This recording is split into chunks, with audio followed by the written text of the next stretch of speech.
இன்னைக்கு நம்ம ஒரு முக்கியமான ஒரு பயிற்சியை பத்தி தான் பார்க்க போறோம். கண் பயிற்சி. பாருங்க, நம்மளோட கண் இருக்கு இல்லையா, இந்த இடத்துல உருவம் ஆரம்பிக்கிற இடத்துல ஒரு அக்குப்ரெஷர் செய்யணும். சரிதானே?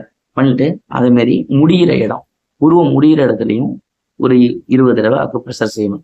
அது மட்டும் இல்லாம கண்ணுக்கு கீழே இந்த இடம் இருக்கு இல்லையா, கண்ணுக்கு கீழே கரெக்டா கண்ணுக்கு நேர கீழே பாத்தீங்கன்னா ஒரு ஜூன் அப்படிங்கிற தூரத்துல பாத்தீங்கன்னா இங்க ஒரு புள்ளி இருக்கு.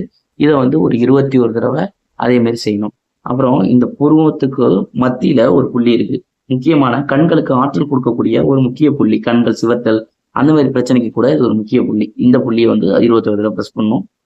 அதே மாதிரி இந்த கண்ணுக்கு இந்த புருவத்துக்கு கரெக்டா ஒரு ஜூன் மேல இங்க ஒரு பாயிண்ட் இருக்கு. இது வந்து பித்தப்பைக்கான EB14 பாயிண்ட். இது ஒரு முக்கியமான புள்ளி. அந்த கண் பார்வையினால எனக்கு தலைவலி வருது அப்படின்னு சொல்றாங்க இல்லையா, உத்து பார்த்தா தலைவலி